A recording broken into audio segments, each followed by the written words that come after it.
Hello everyone and welcome back to my channel. I'm Donna and this is Donna's Book Addiction, and I appreciate you all coming in and watching my videos, and thank you to all my new subscribers. I appreciate you.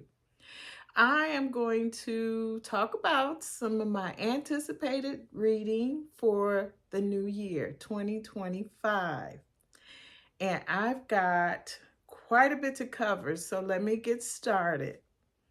First, I want to tell you about some of the big books I'm hoping to read. Now, I may not read them all. I probably will pick one out of these choices that I'm going to show you. But I would like to get a big book read this year. And I need your feedback. For instance, let me know if you've read it and let me know if it's worth the read. But I own these books and I need to get them read and off my shelves. So let's get started. First, I have The Love Songs of W.E.B. Du Bois. Now, I have heard nothing but rave reviews about this. This is by Honoree Jeffers. And this is like a 800 something page book. And I probably don't even need to tell you too much about it. It's been circulating for quite a while, but it's been sitting on my shelf waiting for me to pick it up and get to it. It is a novel, and this was an Oprah's book club pick. And if you have not heard about it, I'll just briefly tell you what it is about. So, it says here that since childhood, A. Pearl Garfield has understood Du Bois' words all too well, bearing the names of two formidable Black Americans, the revered choreographer Alvin Ailey and her great-grandmother Pearl, the descendant of enslaved Georgians and tenant farmers. Ailey carries Du Bois' problem on her shoulders. To come to terms with her own identity, Ailey embarks on a journey through her family's past, uncovering the shocking tales of generations of ancestors, indigenous Black and white, in the Deep South. In doing so, Ailey must learn to embrace her full heritage, a legacy of oppression and resistance, bondage and independence, cruelty and resilience. That is the story and the song of America itself. So yes, I am looking forward to that. And also, another choice I have that I've been holding on to, and it's been on my shelf, and man, this cover is stunning. And that's Frederick Douglass, Prophet of Freedom. This is by David W. Blight. Tell me that isn't gorgeous. So anyway, this hails at how many pages?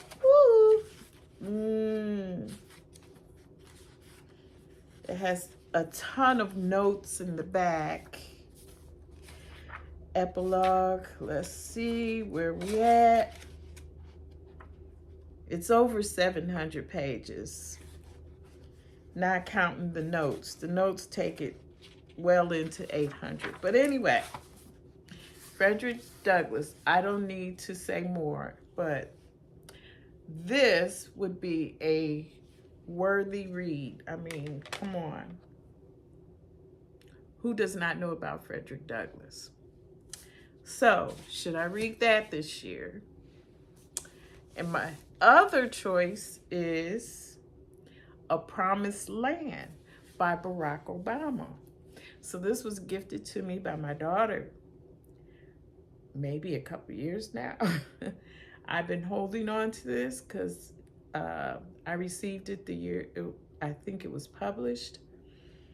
And I have read Michelle Obama's books, all of her books. So why haven't I read his?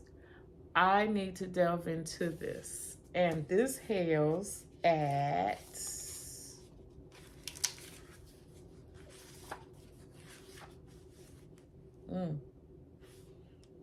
this is probably the shortest of the ones I have. This is over 700 pages as well. 706. So, what about that? And another book I found on my shelf, I think I found this in a used bookstore. Oh my God, this is just divine. It's Josephine. I can't even make that out. The Hungry Heart. Look at that cover. It's got the mylar on it, so I'm sorry if it's too reflective, but Josephine Baker, she fascinates me. I want to read more about her, which I have not. And so this book hails at, oh, this is really a shorter read. 499 pages, just shy of 500. So, and the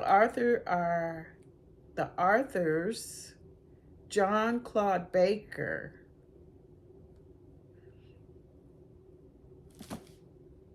and Chris Chase. But anyway, isn't that nice? Gorgeous, gorgeous. And last but not least, this has been circulating for a while, and this is a chunker, King of Life by Jonathan Igg. Okay? Nothing but, this has just been circulating around and around. So I got it, and this hails at, let's see. Ooh, a lot of notes in the back, a lot of notes. 557 pages. So, which one should I read this year? I don't think I can do all of them this year. That's for sure. But I would like to get one of these big books read. And while I'm at it, I'll tell you what I have been reading. And I finished Lovely One by Ketanji Brown Jackson. I read this with my book club. We had a wonderful discussion, and I praised this at 5 stars.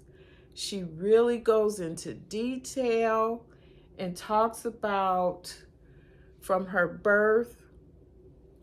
birthright, her trek into Africa, learn about her ancestors, her roots, her marriage, her children, her judgeship, all the jobs that she traversed through to get to the Supreme Court.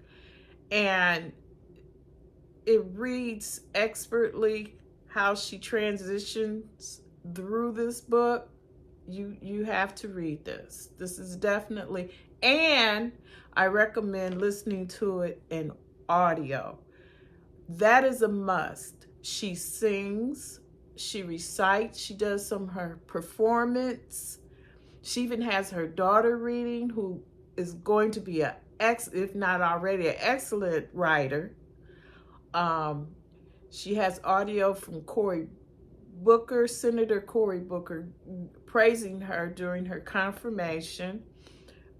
Just all sorts of things. And this is really a good read.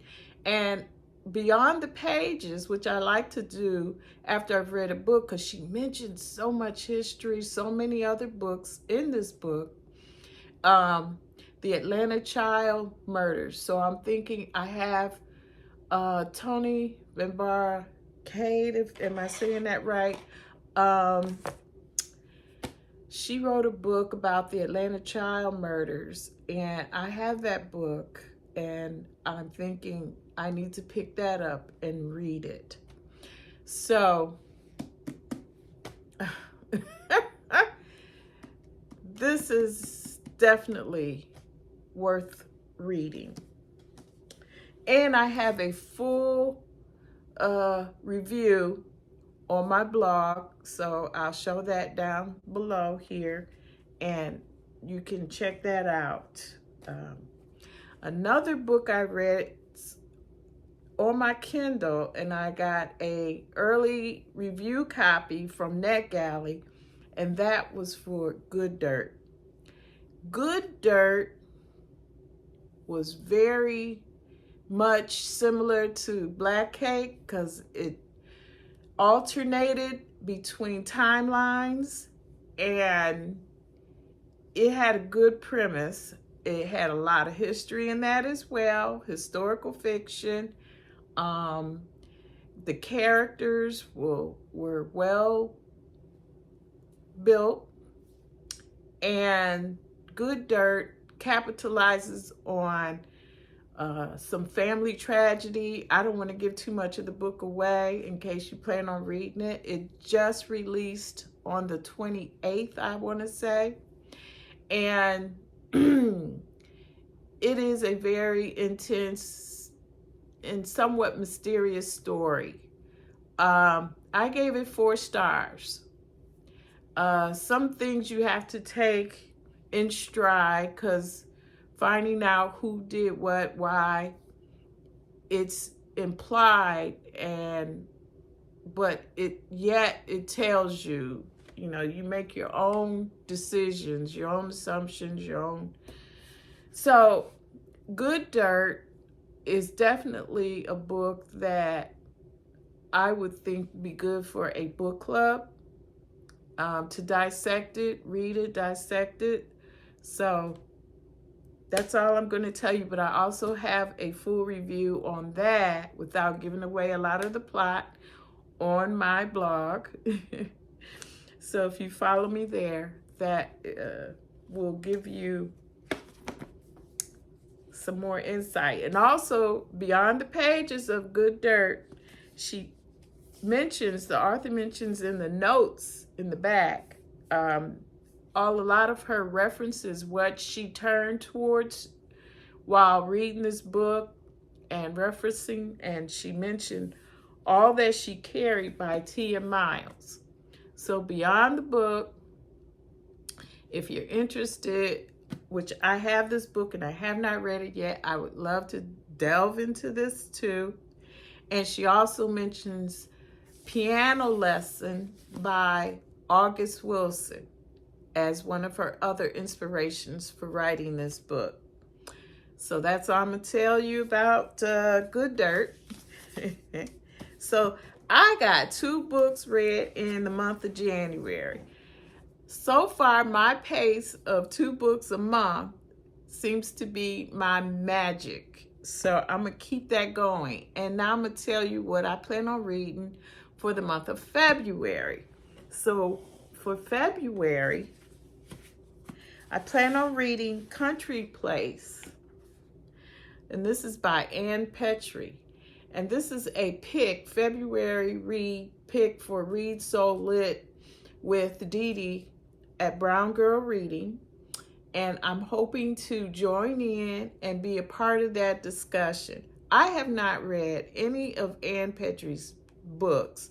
I have all of them just about. But this will be my first read. And I wanted to get to the street first, but that's okay. I'm going to go ahead and read this and join in on that book discussion at the end of this month. And also for my book club, it has been chosen, and I think I mentioned this in my last video, All the Sinners Bleed by S.A. Cosby. I will be reading this with my book club, and we'll be doing our discussion at the end of the month. So these are my 2 reads for the month of February.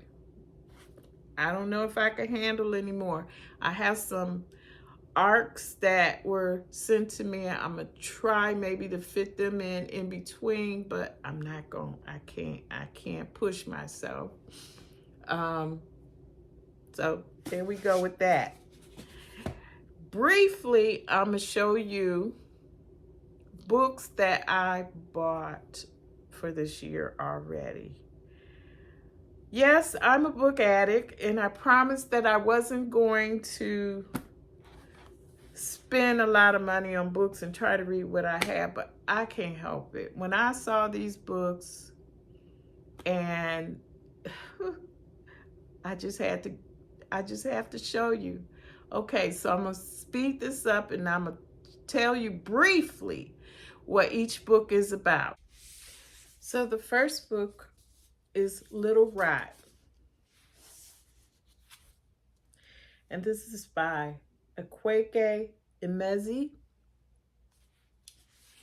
And briefly, it says Ama and Kalu. Let me put my glasses on. Ooh, it's bright in here too. It's a nice sunny day. Amy and Kalu are a longtime couple who have just split. When Kalu, reeling from the breakup, visits an exclusive sex party hosted by his best friend, Ahmed, he makes a decision that will plunge them all into chaos, brutally and suddenly upending their lives. Ola and Soraya, two Nigerian sex workers visiting from Kuala Lumpur, collide into the scene just as everything goes to hell. Sucked into the city's corrupt and glittering underworld, they're all looking for a way out, fueled by a desperate need to escape the dangerous threat that looms over them. This is considered literary fiction, but that sounds a little intense. Dark. So if you're into it, and I hear she's a very good writer, so, I may give it a try. All right. Next on my list is Guide Me Home, which is the third and last book in a trilogy by Attica Locke. So if you're not familiar with the Guide Me Home, a Highway 59 novel, I will tell you. So this is a mystery series. And in this book, it's talking about Texas Ranger Darren Matthews has handed in his badge, a choice made 3 years before, which served justice, if not the law, means that he may now stand trial, and his mother, an intermittent and destructive force in his life, is the cause of his fall from grace. Ooh, mama. Disillusioned by an America forever changed by the presidency of Donald Trump, Darren reluctantly agrees, yet as he sets out to find a girl whose family don't want her found. It is his own family's history that may be brought painfully into the light, and a reckoning with his past may finally show Darren the future he can build. So I still have to read the other two in order of this trilogy before I can get to Guide Me Home. So if you've read them, let me know how you liked it. And it's kind of sad to know if this was such a good series that she put an end to it with this one. Next, I want to tell you about My Parents' Marriage. And this is a novel by Nana Ekua Brew-Hammond. And as I was surfing the net, I saw this book and thought it looked very interesting. So My Parents' Marriage is written by an acclaimed children's author, which I don't recall ever reading any of her books. However, it says here, she makes her highly anticipated return with the soaring and profound story about love and understanding told through 3 generations of one Ghanaian family. Determined to avoid the path and instability of her parents' turbulent, confusing marriage, Ekua marries a man far different from her loving, philandering, self-made father and tries to be a different kind of wife from her mother. Ooh, that sounds like some tension there. Tender and illuminating, warm and bittersweet, My Parents' Marriage is a compelling story of family, community, class, and self-identity from an author who, with deep empathy and a generous heart. So that attracted me. Looking forward to it. And here's the author.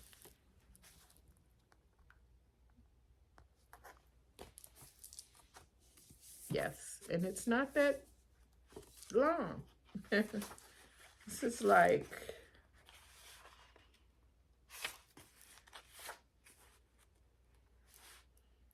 270 pages. Yeah. Now, this next book, whew, this was kind of hard to get a hold of, but I was determined. And I finally found it in hardback, and I said, I got to read this. And it's a memoir. So it's true facts, but man, did it catch my eye. Never Saw Me Coming by Tanya Smith. See that? Okay, so Tanya Smith, let's show you her picture. That's Tanya Smith.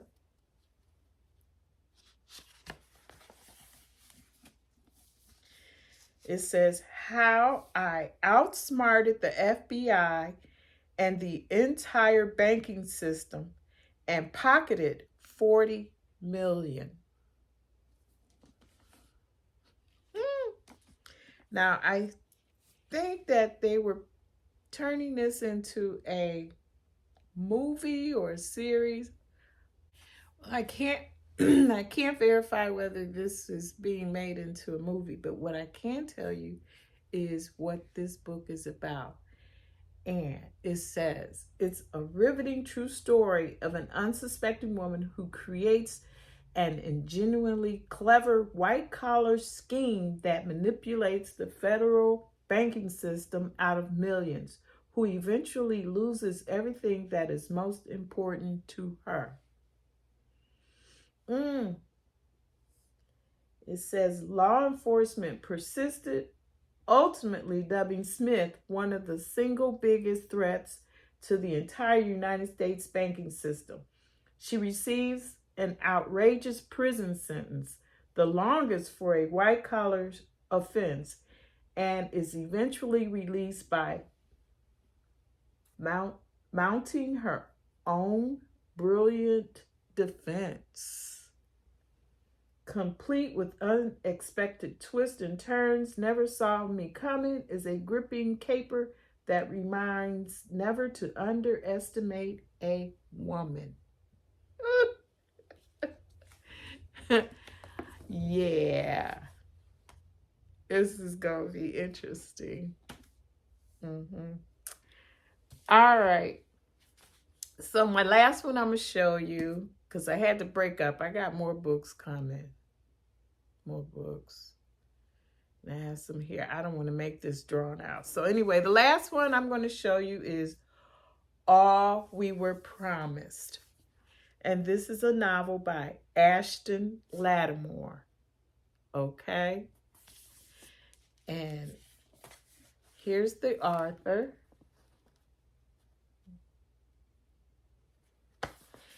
And I will summon up briefly what the book is about. So the book is a historical fiction, and it says it is about a housemaid with a dangerous family secret conspires with a wealthy young abolitionist to help an enslaved girl escape in volatile pre-Civil War Philadelphia. A gripping novel about standing up to impossible odds. The rebel, the socialite, and the fugitive together, they will risk everything for one another in this beguiling story of friendship, deception, and woman crossing boundaries in the name of freedom. So, and historical fiction, yeah, this is going to be good. So, all we were promised.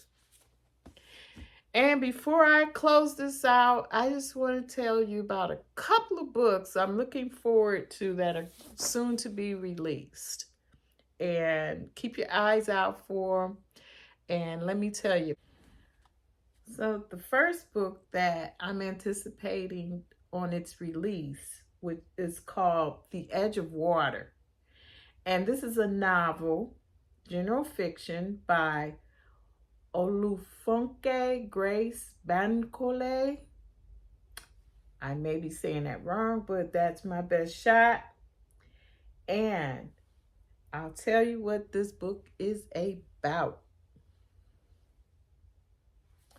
Set between Nigeria and New Orleans, The Edge of Water tells the story of a young woman who dreams of life in America. As the collision of traditional prophecy and individual longing test the bounds of a family during a devastating storm. Exploring the love of a determined mother and dreaming daughter who do not say enough to each other until it's too late. The detangling of Yoruba Christianity, traditional religion, and folklore, and the tellings of 3 generations of daring women through times of longing, promise, and romance, as well as heartbreak. The Edge of Water is a luminous debut novel about a young woman brave enough to leave all she loves behind and the way her fate transforms a family destined to stay together. So, The Edge of Water. That is released February 4th of this year, 2025. I'm anticipating that. So my next book that I am anticipating is called Fearless and Free. It's a memoir of Josephine Baker. And I found this very interesting because it says here, and I'm like, well, how can she write a memoir and she's been deceased? But it's published in the U.S. for the first time. Let me read to you. Fearless and Free is the memoir of the fabulous, rule-breaking, one-of-a-kind Josephine Baker, the iconic dancer, singer, spy, and civil rights activist. First published in France in 1949, her memoir will now finally be published in English. At first, we can hear Josephine in her own voice, charming, passionate, and brave. Her words are thrilling and intimate, like she's talking with her friends over after show drinks in her dressing room. Through her own telling, we come to know a woman who danced to the top of the world and left her unforgettable mark on it. So, as you saw in my big book, I have that book about Josephine Baker. But this is something else. This is called Fearless and Free. And I'm looking forward to getting that and reading it. Well, thank you all for watching. Please comment below. Check out my blog. I look forward to chatting with you all again. I'll have more books to show you, and we'll talk about another topic perhaps. And I'm still putting my book journal together so I can show you how it's looking for the new year. So see you in the next one. Bye.